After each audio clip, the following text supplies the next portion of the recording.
رسول الله صلى الله عليه وسلم ولا حول ولا قوة إلا بالله العظيم سبحانك لا علم لنا إلا ما علمتنا إنك أنت العليم الحكيم. Brothers and sisters, first of all, I would like to take this opportunity to congratulate the Jum'ah through Rakim and the whole community for organizing such a noble gathering and for inviting us as well to come and enjoy and reap from the fruit of this noble gathering. Because first of all, let's quickly say about the benefits of this gathering. Such gatherings is we're going to benefit in multiple folds. First of all, it is said that the one we are celebrating here today is who? The one who Allah said, وَمَا أَرْسَلْنَاكَ إِلَّا رَحْمَةً لِلْعَالَمِينَ. Now there is a saying that they said, إِنَّ سِكْرِ صَالِحِينَ تَنَسَرُ رَحْمَةً. Wherever we gather to talk about the faithful ones, Allah will shower rahmah on that gathering. Now the question goes to you and me. If only gathering and talking about the faithful ones, Allah will shower rahmah, what if you gather to talk about the image of rahmah itself? What are you going to benefit from? It's something food for thought. That's why such gatherings is always should be continuous. The other one is Allah said, قُلْ إِن كُنْتُمْ تُحِبُّونَ اللَّهَ فَاتَّبِعُونِي يُحْبِبْكُمُ اللَّهُ. You people, if you love me and follow Rasul, and then I will love. Then the condition for Allah is for us to go through Rasulullah and love him. Then don't be deceived. There is no direct route to Allah. The entrance to Allah is Rasul. So if we are gathered to celebrate the entrance of Allah, obviously He's going to open the entrance for us to reach Allah. That's another benefit. The other benefit which says, Rasulullah said, Allah muhti wa ana al-hazim. Allah is the giver, but I, Rasulullah, I am the distributor. I am the one who distributes everything. What Allah ever wants to give to the Ummah, He channels it through me. And I am the one who will distribute. So if we are gathered in the entrance of Rasulullah to celebrate him, definitely, without that, we will go to have a big chunk of the share that he's going to share. Isn't it? So all these three things are enfolded in his gathering. But brothers, quickly, let's go down. Who are we celebrating? The man we are celebrating today is a man of different divine personalities.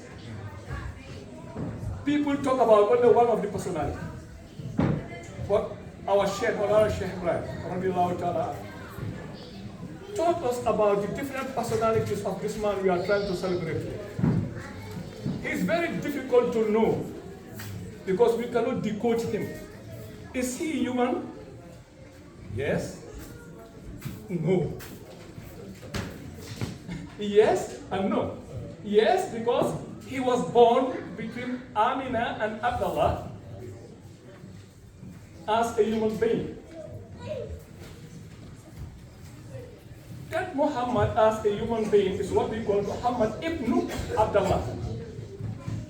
Muhammad, the son of Abdullah. Why? Because this universe is divided into two folds, the celestial and the terrestrial. Let's put the celestial aside. The terrestrial that we are living in is divided into three. The human planet, the animal planet, and the vegetative planet. We are within the animal planet and we control we are within the human planet and we control the animal planet and the vegetative planet. So if Allah was to send an angel to come to us, He will send him in a human form. So guys, be careful. You might be meeting people who are not human. They are in human form, or they are not human.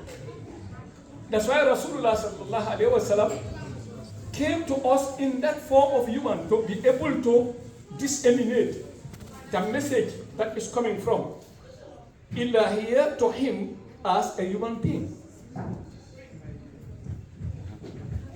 Just one of the youths said, was a human being Muhammadun Basarullah Kal Basar Farwat Kal Yaqut Bain al Hajar. that Muhammad al-Busri, who said to him, yes, we can define him as a human being, but what an extraordinary human being. It's like diamond in the midst of stones. That's where the Allahumma salli wa sallam ala hayril rahmati rabbaniyah. He was sent as a mercy in human form to extend the mercy of Allah to us.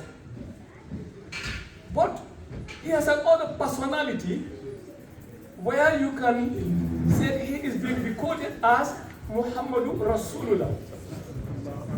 Muhammad, the envoy of Allah. Muhammad, who the Risala, who the Wahyu was coming to, and then who the message was intercepted. He was the one that intercepted the message from Allah and disseminated it to us.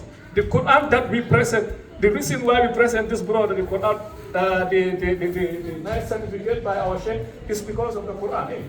Who sent down the Quran to? It's Rasulullah sallallahu alaihi wasallam. In it.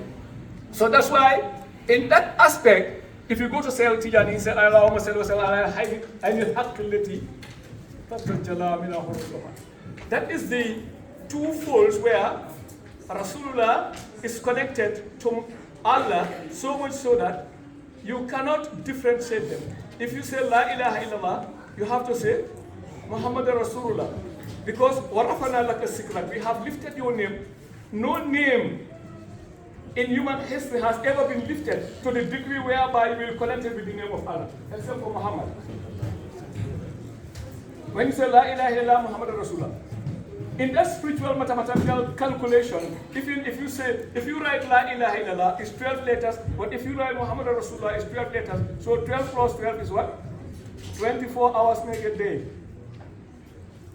So the whole universe is circulating within the scope of La ilaha illallah Muhammad Rasulullah.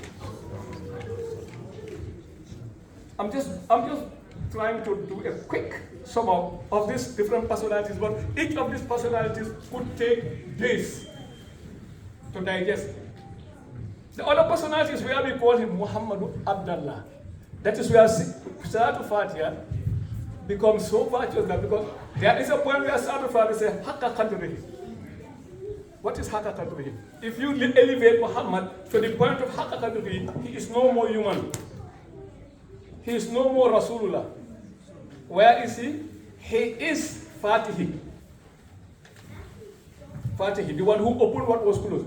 Kuntu kanzan lam uraf awaktu an urafa halaktu qalqan fabi. Yarifuni. Allah said, I was in a hidden treasure. I was a treasure unknown, hidden. There was nothing existing. Nothing. But when I willed that to be known, I created a being. And from that being, they will know me. Some of the ulama, those who contradict said, Allah said, for B in Hadith al-Qud. Who told us that it's Muhammad, for B? They said, go back to the spiritual calculation. If you write for B in Arabic and calculate for B, you will find that it is 92. If you write Muhammad, it's 92. So therefore, instead of using the name, you know, what would they say? Pronoun takes the place of a noun. So instead of using their Muhammad, he used for B to indicate Muhammad sallallahu alayhi wa sallam. That is where Muhammad become Alam, the total universe. When we say Alam, we mean the universe in totality. So Muhammad is those of you who study law, you know what a power of attorney is. Power of attorney, we describe Muhammad sallallahu alaihi wasallam as the power of attorney of Allah. Subhanallah. He is the power of attorney of Allah. That is why, go back, there is no ibadah that Allah asks you to do and he did it. Never. Allah will not do salah. Allah will not fast. Allah will not go to Mecca. He will not take out zakat. All what Allah asks us to do, he never did any of them. But only one thing that Allah asks us to do, and he was the first to do it. Salatu ala nabi. Inna Allaha wa malaikatahu yusalluna ala nabi. Ya ayyuhalladhina amanu sallu. I, Allah, and my angels in totality have made salutation to Rasulullah. So you who believe, and Rasulullah is the first of believers. So if in Rasulullah, Muhammad does salatu ala nabi, to which Muhammad is he doing salatu ala nabi? That's the question. Which Muhammad is he doing salatu ala nabi? You cannot do salatu ala to yourself.